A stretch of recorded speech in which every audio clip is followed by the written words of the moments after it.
Hello students, आप सबको अपने चैनल में स्वागत करती हूँ। आज का ये वीडियो क्लास 12 का फिजिक्स जो सेंटअप एग्ज़ाम शुरू हुई है कल से, यानी कि 19/11/2025 बुधवार को।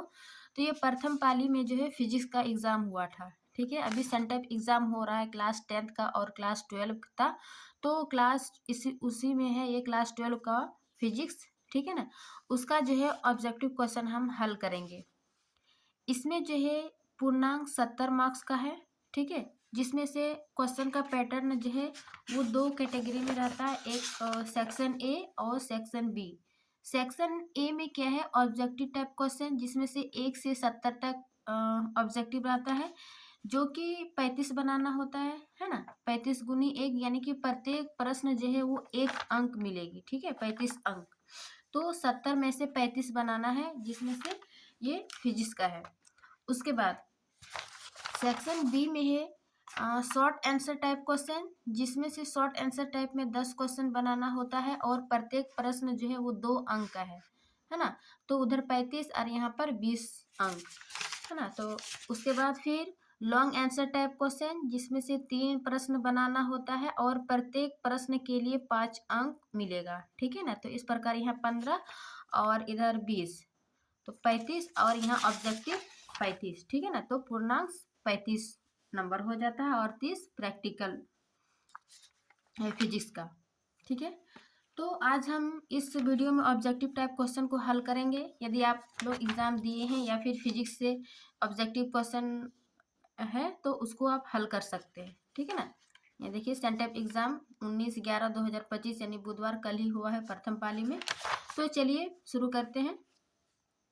पहला प्रश्न है कि दो विद्युत आवेशों के मध्य लगने वाले बल से संबंधित नियम है, यानी कि दो विद्युत आवेशों के मध्य लगने वाले जो बल है उसको किस नियम से जानते हैं। एम्पियर का नियम, फ्राइडे का नियम, ओम का नियम, कूलम का नियम।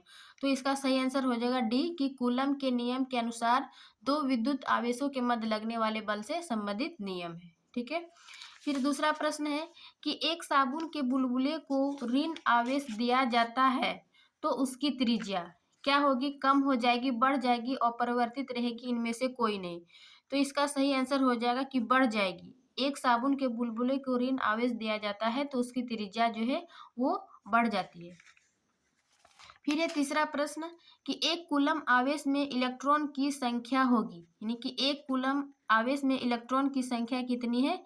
तो इसका सही आंसर हो जाएगा 6.25 इंटू 10⁻18। ठीक है, 3 का बी नंबर। फिर है 4 नंबर, दो आवेश वायु में एक दूसरे से d दूरी पर रखे हैं, इनके बीच लगने वाला बल F है। यदि इन्हें दो पारावैद्युतांक वाले द्रव में डुबा दिया जाए, सभी स्थिति में समान रहे, तो उनके बीच लगने वाला बल क्या होगा। ठीक है, तो उनके बीच लगने वाले बल होगा F/2, 4 का ए नंबर। फिर है 5 नंबर, दो समान आवेश Q परस्पर कुछ दूरी पर रखे हैं, इनके मिलाने वाली रेखा के केंद्र पर Q आवेश रखा गया है, तो तीनों आवेशों का निकाय संतुलन में होगा यदि Q का मान हो। तो Q का मान क्या होगा कि आवेशों का निकाय संतुलन में होगा, तो इसका सही आंसर हो जाएगा -Q/4, है ना, 5 का बी नंबर। फिर ये 6 का कि ऋण विद्युत बिंदु आवेश के चारों ओर बल रेखाएं होती है, तो इसका सही आंसर हो जाएगा त्रिज्य बाहर की ओर, 6 का डी नंबर। फिर ये 7 का कि समान त्रिज्या के पारे के 8 बूंदों पर समान आवेश है, इन्हें मिलाकर एक बड़ी बूंद बनाई गई है, तो प्रत्येक छोटी बूंद की तुलना में बड़ी बूंद की धारिता होगी, है ना, 2 गुनी, 7 का सी। फिर 8 का निम्न चित्र में ए तथा बी के बीच धारिता होगी, है ना, चित्र दिया हुआ है कि इन दिनों ए तथा बी के बीच क्या धारिता होगी, तो इसका सही आंसर हो जाएगा ये 2 माइक्रोफैराड। फिर ये 9 का किसी चुंबक का चुंबकीय आघूर्ण है, सदिश है, अदिश है, उदासीन है, इनमें से कोई नहीं। तो किसी चुंबक का चुंबकीय आघूर्ण जो है वो सदिश राशि होती है, 9 का बी नंबर। ठीक है, फिर ये 10 का एम चुंबकीय आघूर्ण वाले चुंबक को बी चुंबकीय क्षेत्र में उसके थीटा कोण पर घुमाने पर कार्य होता है। ठीक है, तो इसका सही आंसर हो जाएगा डी नंबर, ये एम बी है ना, 1 - cos थीटा। फिर 11 का, निम्नलिखित में कौन विद्युत चुंबकीय तरंग नहीं है? कौन विद्युत चुंबकीय तरंग नहीं है? प्रकाश तरंग, एक्स किरणें, अवरक्त किरणें, ध्वनि तरंगे। तो इसका सही आंसर हो जाएगा ध्वनि तरंगे जो है वो चुंबकीय तरंगे नहीं है। फिर ये 12 का, निर्वात में प्रकाश की चाल सी, चुंबकशीलता है ना, तथा परावैद्युतांक के बीच संबंध होता है। तो इसका सही हो जाएगा सी, है ना, इतना बराबर 1। फिर ये 13 का, कि जब प्रकाश कांच में प्रवेश करती है तो उसका तरंग दर क्या होता है? घटता है, बढ़ता है या फिर अपरिवर्तित रहता है? तो इसका सही आंसर हो जाएगा घटता है। जब प्रकाश जो है वो कांच में प्रवेश करती है तो उसका तरंग दर जो घटता है। ठीक है, फिर 2 डायोप्टर एवं -3.5 डायोप्टर के 2 लेंस संपर्क में रखे गए हैं तो संयोग की क्षमता होगी। ठीक है ना, तो क्षमता बराबर एक फार्मूला यानी कि P बराबर P1 + P2 है ना। P1 दिया हुआ है 2 डायोप्टर और P2 -3.5। ठीक है, तो जब इसको जोड़ते हैं तो माइनस प्लस माइनस यहाँ माइनस हो जाएगा, 2 - 3.5 यानी कि -1.5, ये बी नंबर हो जाएगा, है ना, 14 का बी नंबर, -1.5 डायोप्टर। फिर 15 का, सामान्य समायोजन में खगोलीय दूरबीन की लंबाई होती है तो इसका सही आंसर हो जाएगा डी नंबर, है ना, F0 + FE। 16 का है, विभिन्न तलों में कॉर्निया की त्रिज्या से जो दृष्टि दोष होता है उसे कहते हैं, यानी कि कॉर्निया की त्रिज्या से जो दृष्टि दोष होती है उसको क्या कहते हैं? निकट बिंदु, दीर्घ बिंदु, जरा बिंदु या फिर अभिदुक्ता। तो इसका होगा अभिदुक्ता, है ना, 16 का सी नंबर।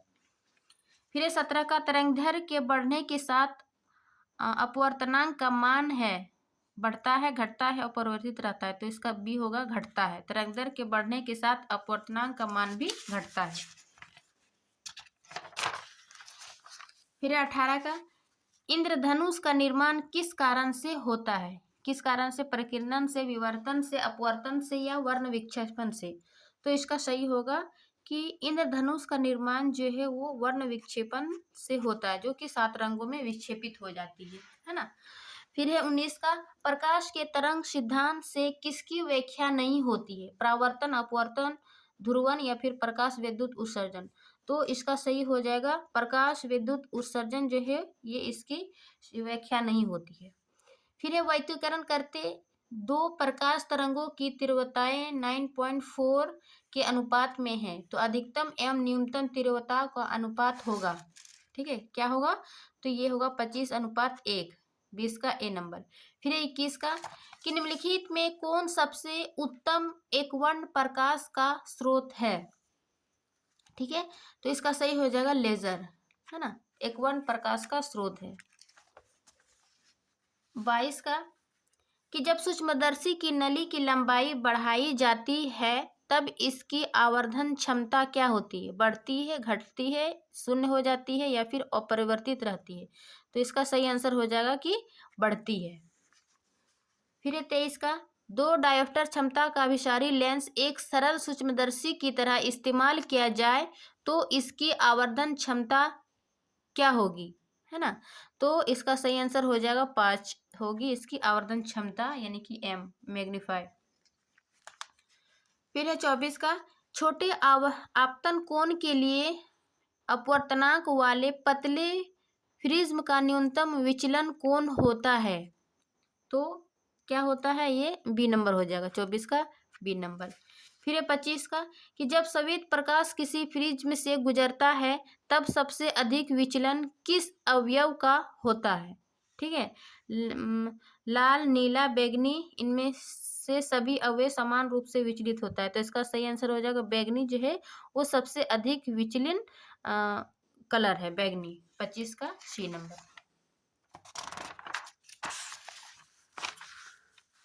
फिर 26 का, एक पतले फिल्म के रंग का कारण है, क्या है? प्रकीर्णन, व्यतिकरण, विवर्तन या फिर वर्ण विक्षेपण। तो इसका सही आंसर हो जाएगा व्यतिकरण, 26 का बी। 27 का है 0.01 इंटू, है ना, 10⁻⁻2 मीटर से विलग दो कलाबंद स्रोतों से 0.5 इंटू 10⁻⁻2 मीटर चौड़ी फ्रिंजी स्रोत से 1 मीटर की दूरी पर रखे पर्दे पर प्राप्त होती है, तो व्यवहार किए गए प्रकाश का तरंगदैर्घ्य है। तो इसका हो जाएगा सही 6 गुणु 10⁻⁷ मीटर। ठीक है। फिर 28 का बूस्टर का नियम है। बूस्टर का नियम क्या है? तो इसका आंसर हो जाएगा सी, म्यू बराबर 10 I p। 29 का प्रकाश किरण के तीखे कोर से मुड़ने की घटना को कहते हैं, इसको क्या कहते हैं? विवर्तन, है ना। प्रकाश के तीखे कोण से मुड़ने की घटना विवर्तन कहते हैं। फिर 30 का किसी प्रिज्म की वर्ण विक्षेपण क्षमता निर्भर करती है, किस पर निर्भर करती है? तो इसका सही आंसर हो जाएगा बी, प्रिज्म के पदार्थ की प्रकृति पर जो है वर्ण विक्षेपण की क्षमता निर्भर करती है।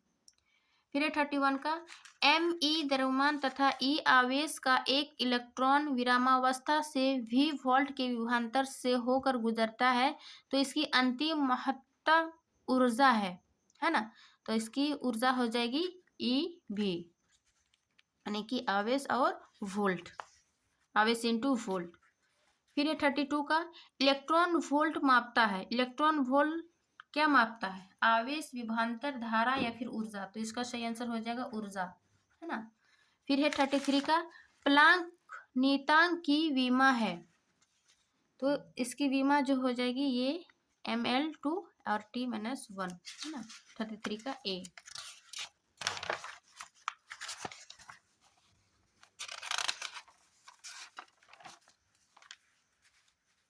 फिर 34 का उत्सर्जित फोटो इलेक्ट्रॉन की ऊर्जा निर्भर करती है, किस पर निर्भर करती है?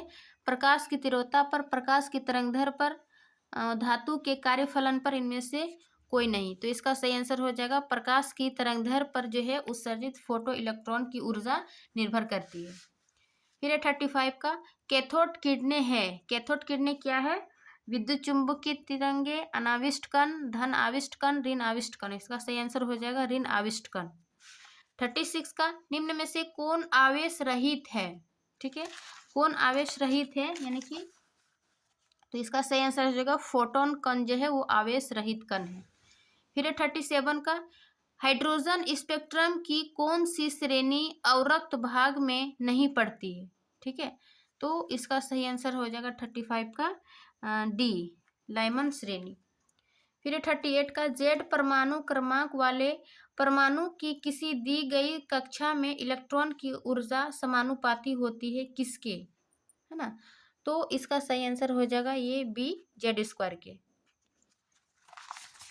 फिर 39 का कि एक तत्व की परमाणु संख्या, यानी कि Z, परमाणु संख्या को Z से डिनोट करते हैं, और द्रव्यमान संख्या A है, इसके एक परमाणु में न्यूट्रॉन की संख्या होगी, है ना। तो न्यूट्रॉन की संख्या होती है कि परमाणु संख्या द्रव्यमान संख्या माइनस परमाणु संख्या। द्रव्यमान संख्या यानी A-Z, तो इसका सही आंसर होगा सी का, है ना। द्रव्यमान संख्या माइनस परमाणु संख्या बराबर न्यूट्रॉन की संख्या। फिर 40 का निम्नलिखित में कौन मूल कण नहीं है? ठीक है, तो इनमें से कौन मूल कण 3 है, न्यूट्रॉन, प्रोटॉन और इलेक्ट्रॉन। ये अल्फा कण जो है वो मूल कण नहीं है। ठीक है। फिर 41 का निम्नलिखित में से किसे और विभाजित नहीं किया जा सकता है? और विभाजित नहीं किया जा सकता है, तो इसका सही आंसर हो जाएगा फोटोन जो है इसको और विभाजित नहीं किया जा सकता है। फिर 42 का अल्फा कण है। अल्फा कण क्या है?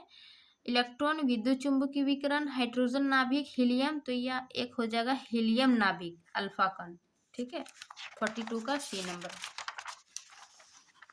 फिर 43 का ये n, यानी कि इसकी परमाणु संख्या और परमाणु भार दी हुई है, के नाभिक में होता है।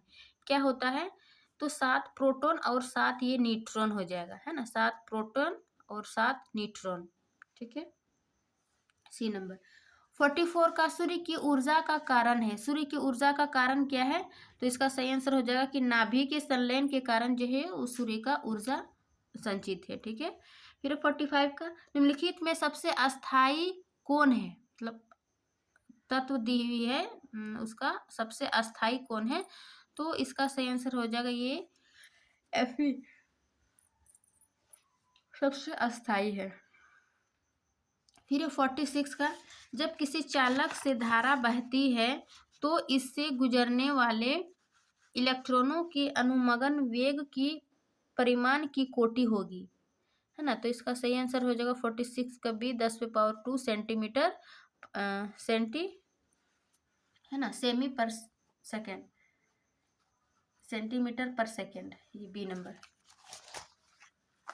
फिर है 47 का, एक तार के प्रतिरोध का ताप गुणांक इतना ओम है ना है, तो 300 केल्विन पर इसका प्रतिरोध 1 ओम है। निम्न में से किस ताप पर प्रतिरोध 2 ओम होगा, है ना। तो इसका सही आंसर हो जाएगा कि 1100 केल्विन पर 2 ओम होगा।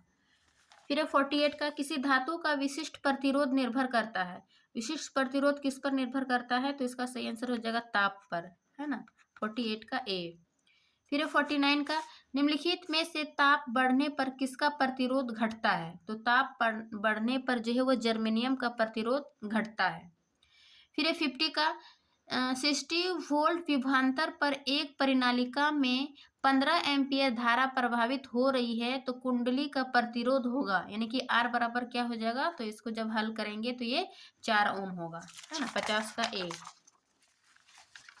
फिर 51 का, यदि 0.005 ओम के एक प्रतिरोध को 1 मेगा ओम प्रतिरोध के साथ समानांतर क्रम में जोड़ दिया जाए तो तुल्य प्रतिरोध होगा। तो इसका तुल्य प्रतिरोध क्या होगा, ये बी नंबर 0.05 ओम से कम होगा, ठीक है। फिर 52 का, स्थिर विभवांतर का किसी विद्युत परिपथ का प्रतिरोध आधा कर दिया जाए तो उत्पन्न ऊष्मा होगी। तो उत्पन्न ऊष्मा क्या हो जाएगी, इसका दोगुनी हो जाएगी, 52 का बी। फिर 53 का, कि विद्युत परिपथ की शक्ति होती है। विद्युत परिपथ की शक्ति क्या होती है, तो ये V²/R, है ना, ये P बराबर इसका फॉर्मूला है। फिर 54 का, चुंबकीय क्षेत्र की विमा है। तो चुंबकीय क्षेत्र की विमा क्या हो जाएगा, ये बी नंबर। 55 का, किसी आवेशित कण को चुंबकीय क्षेत्र रेखा के अनुदिश गति दी जाती है तो कण पर कार्यकारी बल होगा। कार्यकारी बल क्या होगा, तो इसका सही आंसर हो जाएगा 55 का डी नंबर की 0 होगा। फिर है 56 का, चुंबकीय क्षेत्र बी में स्थित एम चुंबकीय आघूर्ण वाले धारा पास द्वारा अनुभूत बल आघूर्ण का मान होगा। तो बल आघूर्ण का मान क्या हो जाएगा, ये 56 का ए नंबर।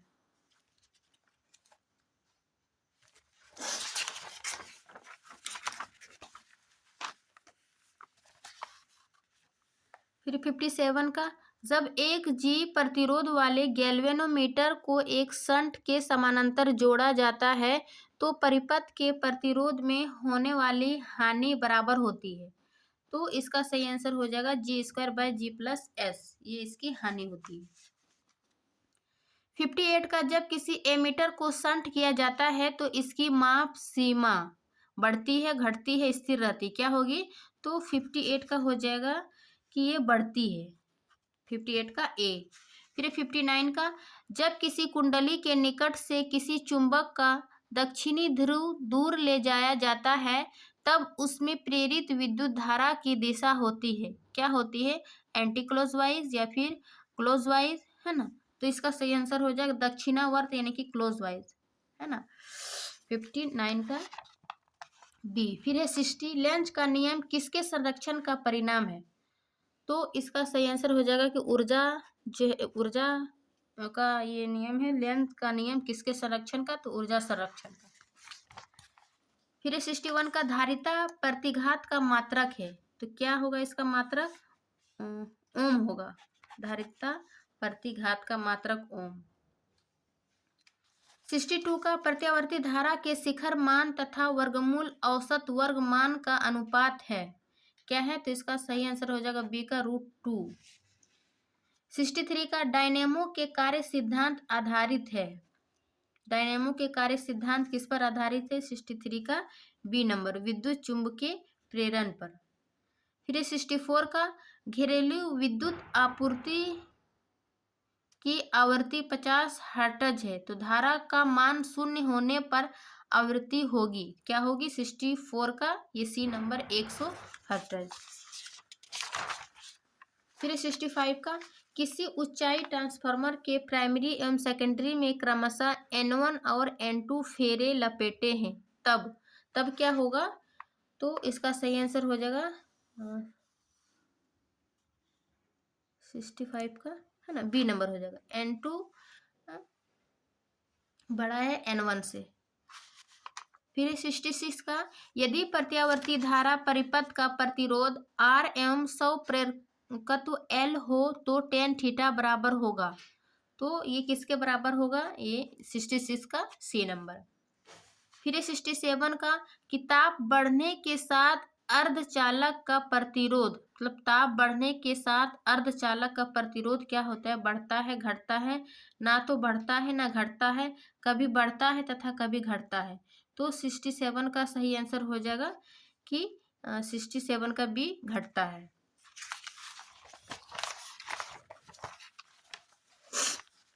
68 का, कि एन टाइप अर्धचालक में मुख्य धारा वाहक होते हैं, है ना। एन टाइप अर्धचालक में मुख्य धारा वाहक क्या होते हैं? तो इसका सही आंसर हो जाएगा इलेक्ट्रॉन, 68 का डी। फिर 69 का, ओ आर गेट के लिए बुलियन व्यंजक होता है, तो इसका क्या व्यंजक होता है? ए नंबर हो जाएगा, ए प्लस बी बराबर सी, ये इसका व्यंजक है। ये सभी गेट का व्यंजक या मतलब पूछा जाता है, नॉर गेट, नॉट गेट, ये सब। तो फिर है 70 का, 50 हर्ट्ज की श्रव्य आवृत्ति के आयाम मॉड्यूलेटिंग तरंग के लिए उपयुक्त वाहक आवृत्ति होगी। क्या होगी? तो इसका आंसर हो जाएगा 50,000 हर्ट्ज, है ना। ये 70 का डी नंबर। तो इस प्रकार जो है हम 1 से 70 तक ऑब्जेक्टिव प्रश्नों को हल किए हैं। ठीक है, 1 से 70 तक ऑब्जेक्टिव यानी कि सेक्शन ए वाला पार्ट हल कर दिए हैं। इसके बाद हम नेक्स्ट वीडियो में लाएंगे केमिस्ट्री, बायोलॉजी का, फिर क्लास 10 का। तो आप लोग सेंटअप एग्ज़ाम दे रहे हैं या फिर फिजिक्स का ऑब्जेक्टिव किसी भी एग्ज़ाम के लिए तैयारी कर रहे हैं तो भी ये आपके लिए काफ़ी हेल्पफुल रहेगा। ठीक है, तो आशा करती हूँ कि आज का ये वीडियो अच्छी लगी होगी। अच्छी लगी तो लाइक एंड सब्सक्राइब ज़रूर करिए। मिलते हैं नेक्स्ट वीडियो में, तब तक के लिए थैंक यू, बाय बाय।